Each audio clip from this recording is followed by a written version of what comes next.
നേത്ര സംരക്ഷണത്തിന് നമ്മുടെ Ahalya. Ahalya foundation eye hospital, കേരളത്തിൽ എല്ലായിടത്തും. വോട്ടർമാർക്ക് വേറിട്ട അനുഭവമായി മാറി മൂവാറ്റുപുഴ നഗരസഭയുടെ ഹരിത പോളിംഗ് ബൂത്ത്. കുരുത്തോലയും ചേമ്പിൻതാളും ഉപയോഗിച്ചാണ് ഹരിത പോളിംഗ് ബൂത്ത് മനോഹരമാക്കിയത്.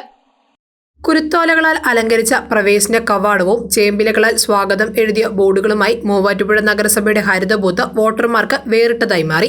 ലോക്സഭാ തെരഞ്ഞെടുപ്പിനെ ഹരിതവും പ്ലാസ്റ്റിക് വിമുക്തമാക്കുക എന്ന ലക്ഷ്യത്തോടെയാണ് നഗരസഭ ഹെൽത്ത് വിഭാഗത്തിന്റെ നേതൃത്വത്തിൽ ടൗൺ UP സ്കൂളിലെ 2 ബൂത്തുകൾ ഹരിത ബൂത്താക്കി ഒരുക്കിയത്. പൂർണ്ണമായും പ്ലാസ്റ്റിക് വിമുക്തമാക്കിയാണ് ചേമ്പിൻതാളും കുരുത്തോലയും ഓലയുമെല്ലാം ഉപയോഗിച്ച് ഹരിത ബൂത്ത് അലങ്കരിച്ചിരുന്നത്.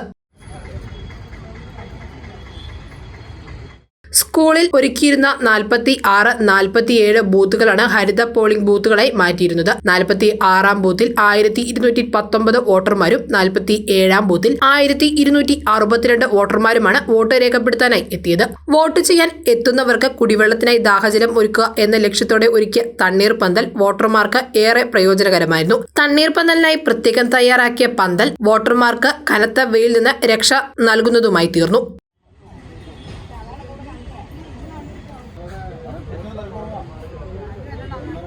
തണ്ണീർ പന്തലിൽ വെള്ളം തീരുന്ന മുറയ്ക്ക് അത് നിറയ്ക്കുന്നതിനായി പ്രത്യേകം ജീവനക്കാരെ നഗരസഭ നിയമിച്ചിട്ടുണ്ടായിരുന്നു. നഗരസഭയിലെ ക്ലീൻ സിറ്റി മാനേജർ നൌഷാദ് എയുടെ നേതൃത്വത്തിലാണ് ഹരിത ബൂത്തിലെ പ്രവർത്തനങ്ങൾ നടത്തിയത്. News desk, Muvattupuzha news.